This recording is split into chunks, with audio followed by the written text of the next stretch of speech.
Good afternoon. Welcome. You may have noticed already that our screen has started flashing, which might mean that the screen will disappear from this room partway through the service. It's sort of intentional. We do expect that anything we share to the screen is going to be visible still on Zoom. We think the Zoom connection is good. So hopefully that will continue as planned, as we're used to.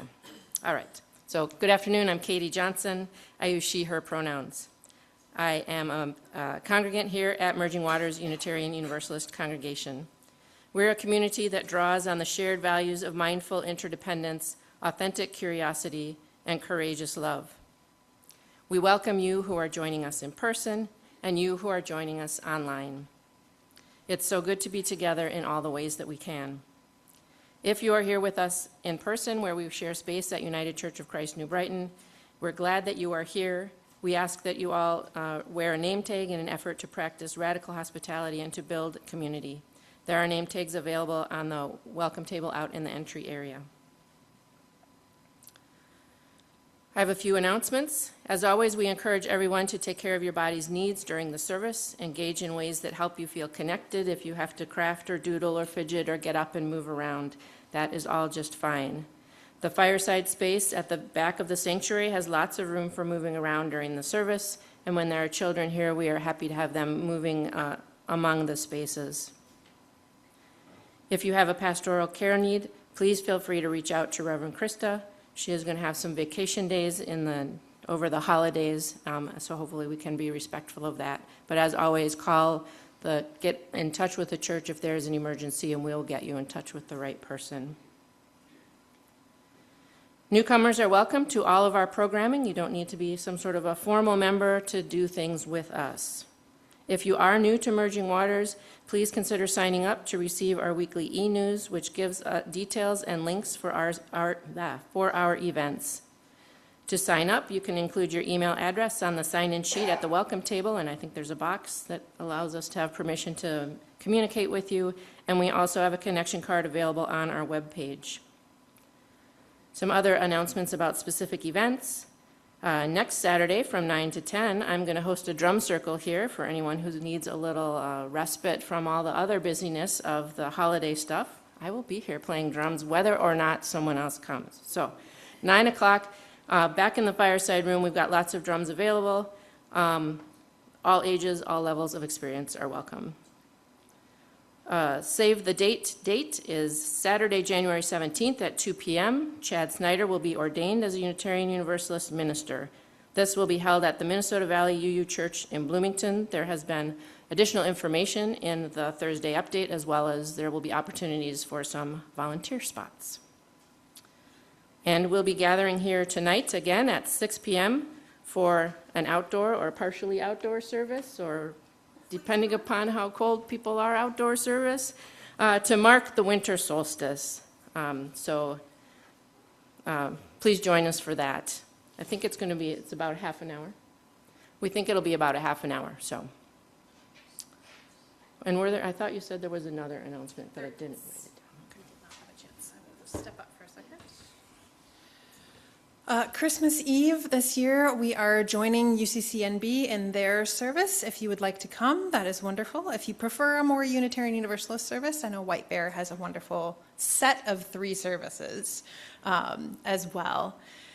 Do know that UCCNB is taking the presence of ICE in our communities very seriously, and that evening they are looking for a paid position to help monitor the doors.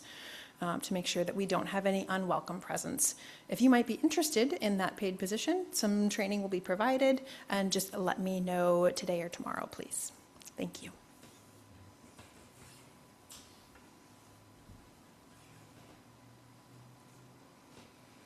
So joining me today in the worship service are Reverend Krista Weber Huang, our minister. Bruce, our director of music ministry, is at the piano. There are some members of choir here who will help to lead hymns in some fashion, perhaps, I guess. I don't know. We have also Terry Bolter here playing guitar for us and leading some hymns that are some traditional hymns with some new words, I think, is what we're going to be sharing there. And if we have our screen up, you'll be able to see those words, and if not, we'll deal. Oh, and Ed is here on the saxophone. Yes. Yeah, Ed is trying to hide, but he is here. Thank you, Bruce. All right, so welcome once again to our service today. We hope these Sunday services provide a time of sanctuary, reflection, connection, and joy. So we'll begin with the lighting of our chalice. These words are by Sharon Wiley. This solstice day, in honor of ancient traditions that celebrate this time of longest night, we observe that the flaming chalice holds the elements of the four directions: earth, air, fire, water.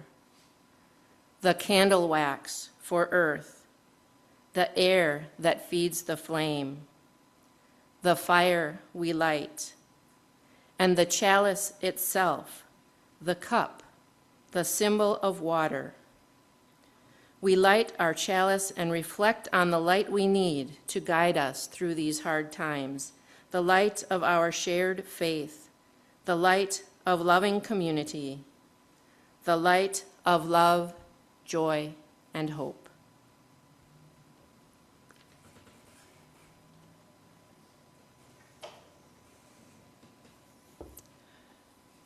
This afternoon, we are celebrating the winter solstice, which just happened to fall on a Sunday this year.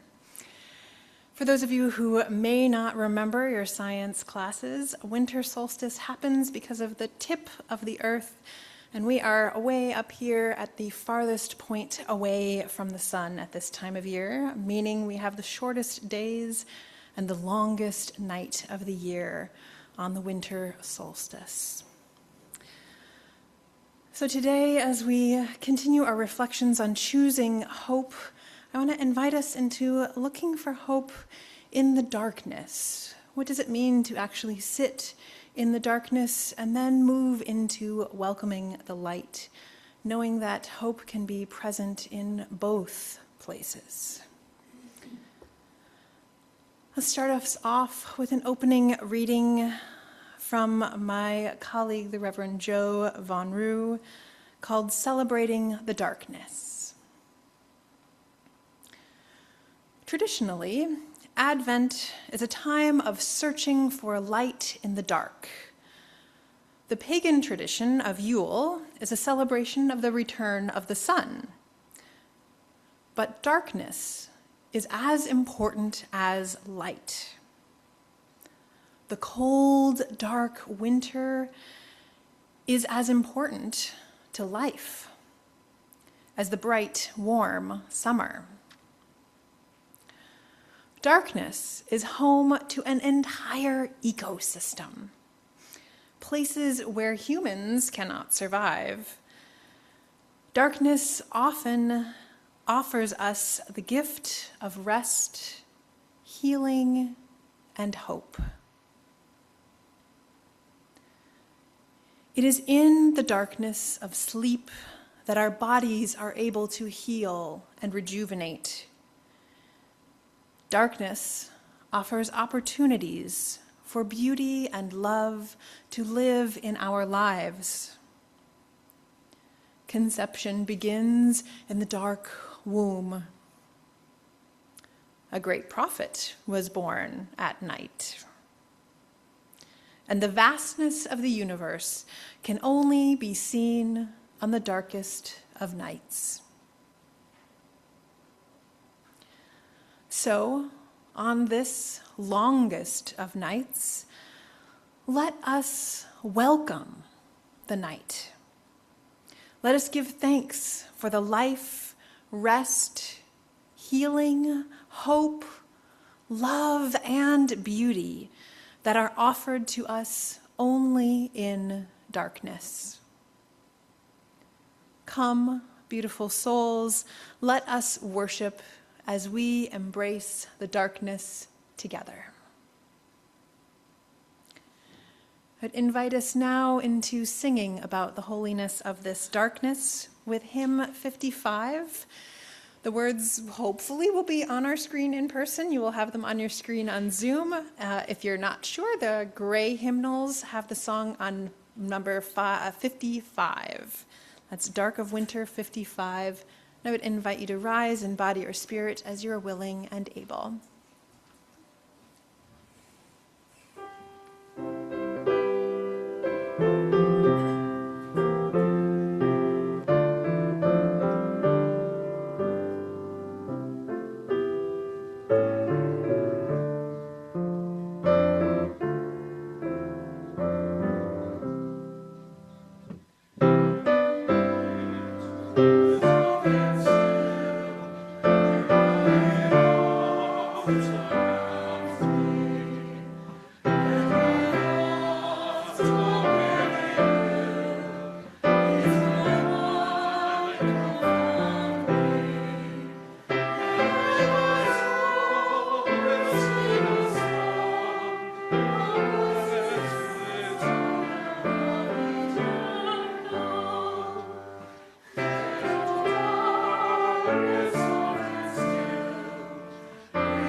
Normally, I like to share a story with you all, and I enjoy reading stories.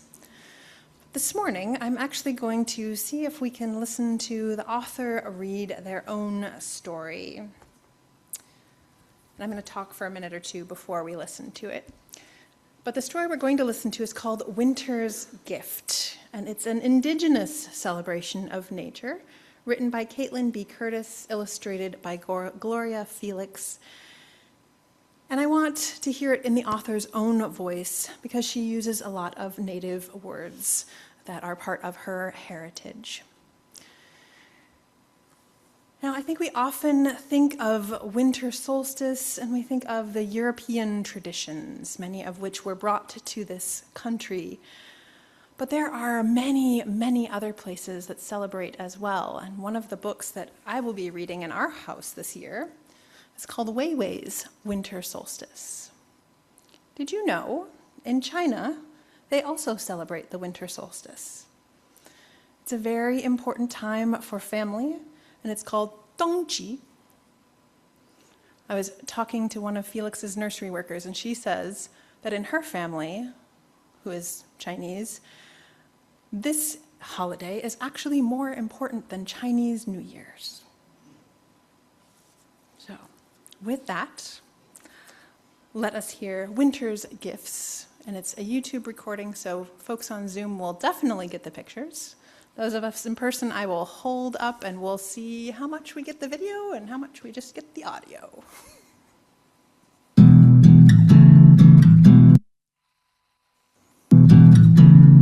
Bonjour, hello. My name is Caitlin Curtis, and I am so excited to share with you my first children's book, Winter's Gifts, an Indigenous celebration of nature. A note to the reader. This story is about a girl named Donnie. Donnie is the Potawatomi word used to describe affection toward a beloved or special daughter. So Donnie represents not just the special love we share with our human families, but also our special status as the beloved children of Creator and of Earth, who who is made by Creator to be our mother. I hope you enjoy getting to know Donnie in these pages. Winter's Gifts, written by Caitlin B. Curtis, illustrated by Gloria Felix. Donnie touches a frost-covered branch on the oak tree in her yard. She shivers. Winter, or Babon, is coming in a few days. Her family will light a fire or skåre and think about the darkest night of the year. Many of her friends are afraid of the dark, but not Donnie. The dark feels like a hug, and winter is a time for cozy hugs. The dark of winter reminds us to rest. Even the bears rest in winter. Inside, the wood stove glows. Donnie cuddles up next to her brother Bo and their dog Sam. She thinks about hugs and good dogs and what it means to wait. The next day, there is more snow on the ground. After school, Donnie comes home and makes snowballs to throw at her brother. By dinner time, it is already dark. How long does the darkness last? Donnie asks her parents.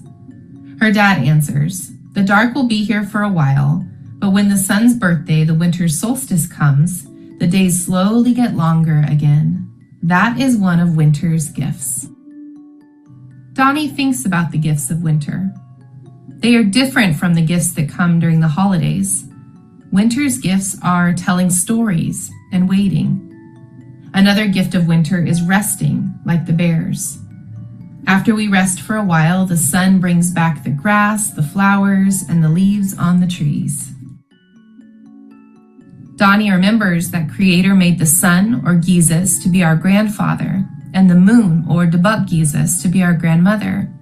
They work together like partners to help us understand Earth and the seasons. Donnie knows that Earth is very special. Creator gave her to us to be our mother and to provide us with the things we need to live. On the first day of winter, Donnie wakes up excited. At school, Donnie and her classmates study the moon's phases. Donnie loves Grandmother Moon and is grateful for Creator's gifts of darkness and light. That evening, Donnie and her family light candles to honor the beginning of winter, the sun's birthday. They eat lots of food and talk about why they love Mother Earth, or Sugamakwe, and Creator so much. They also talk about their ancestors who celebrated the changing seasons. The next day at school, Donnie tells her friends about her winter celebration. They laugh and say that it's strange to celebrate the Earth. Donnie tells them about the gifts of rest and waiting. They say, the Earth doesn't give us gifts. Donnie walks away, confused. At home, Donnie sits beneath her favorite oak tree where she built a fort. She talks to the trees and touches the snow.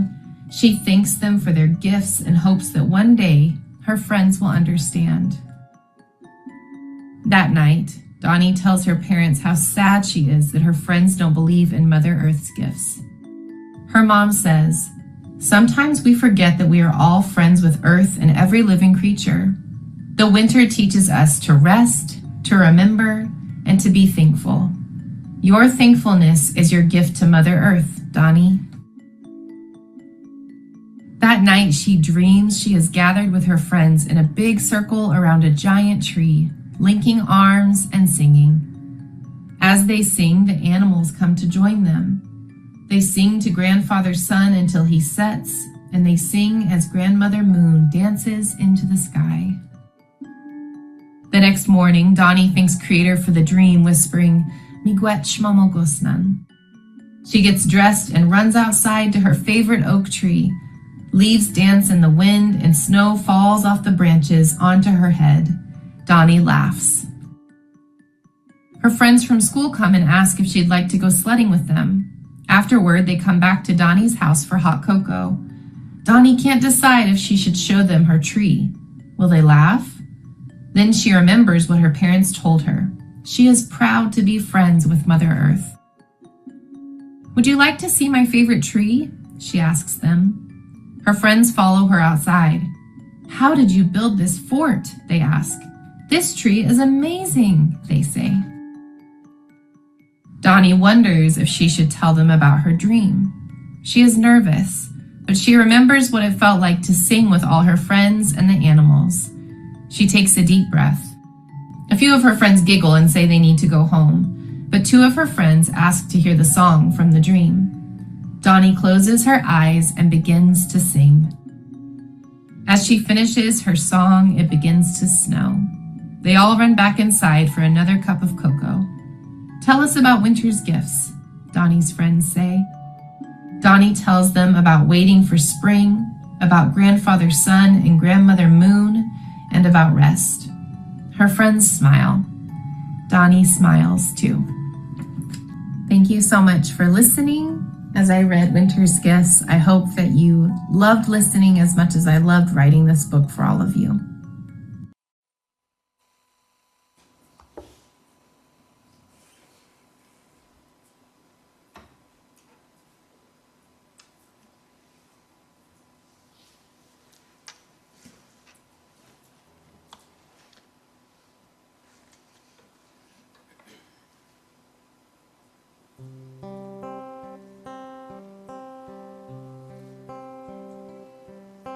Silent night, solstice night, all is calm, all is bright, nature slumbers in forest and glen, till in springtime she wakens again. Sleeping spirits grow strong.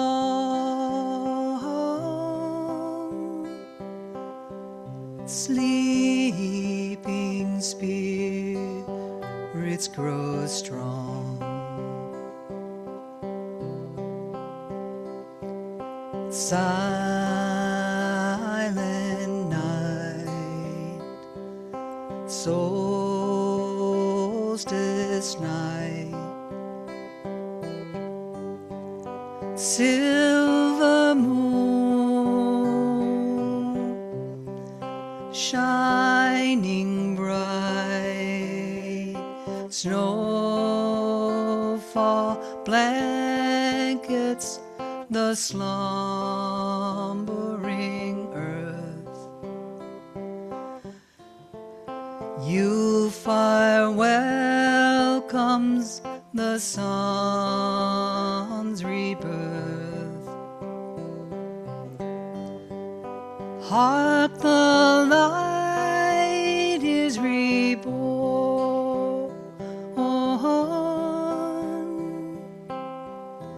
Hark, the light is reborn.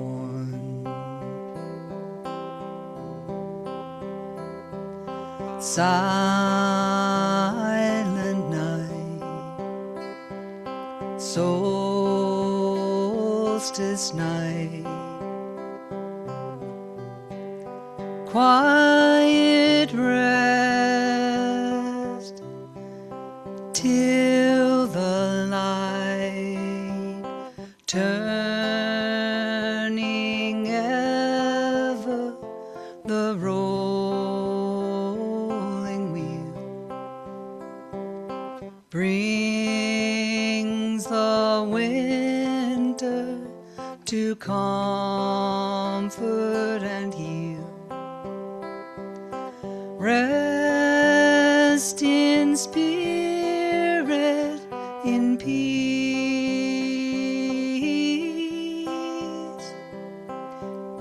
Rest your spirit in peace.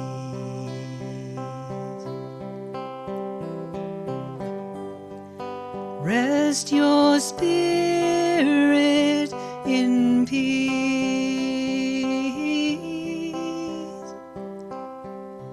Rest your spirit